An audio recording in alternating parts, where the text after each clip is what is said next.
Good morning, good afternoon, good night. I'm Blackbright and I'm broadcasting out of the UK. And I have a kind of a dilemma today. Normally I'm kind of giving you information about all different kinds of things, but today I'm kind of stuck because somebody asked me a question.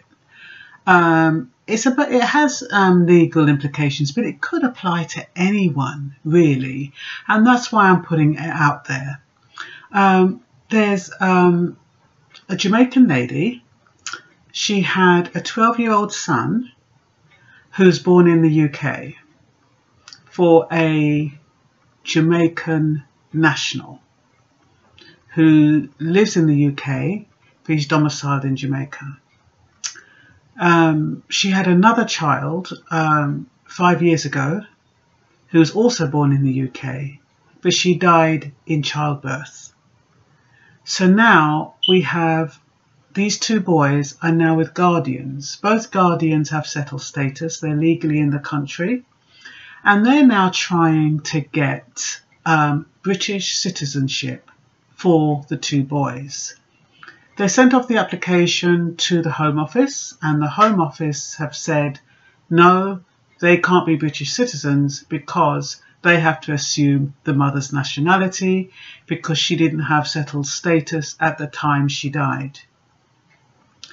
Now, my point is that had she lived, I don't know how long she was in the country, but had she lived, she could have applied for their British citizenship at some point, assuming she had got her settled status.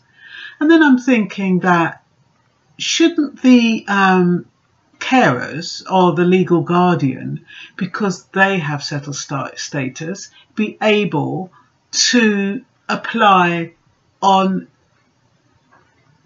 her behalf, kind of thing, on the children, you know, because they're now technically the guardians. Surely those children should be able to get British citizenship. I mean, by having Jamaican citizenship or Jamaican nationality, that means they could be kicked out at any time, even though they're born in the country. And to me, that seems to me a human rights issue. I might be wrong, but to me, that is what it appears to me. I don't see how children that are born here, one is 12, the other one is 5. Now, the one that's 12, who's been here all his life, continuous in the country, no gaps, apart from maybe a couple of holidays to Spain or whatever, but no gaps, got all his, vaccinations from midwives from the time he was born, those first 3 important years, all his schools, everything is above board. And the only downfall is that both fathers, 2 different fathers, the second one was British African, scarpered once the mother died.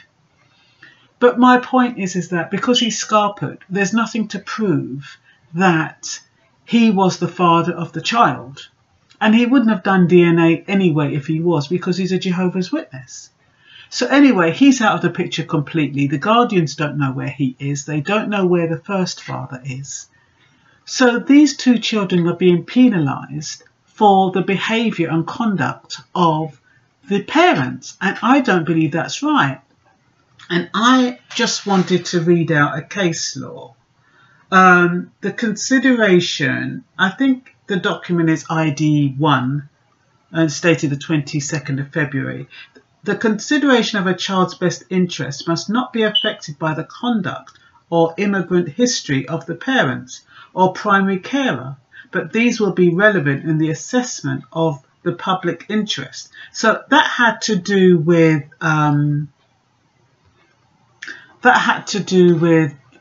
a deportation case, but I'm sure that should apply. Even so, and then I saw this, that the provisions are intended to be consistent with the general principles relating to the best interest of children, including the principle that the child must not be blamed for matters for which he or she is not responsible, such as the conduct of a parent.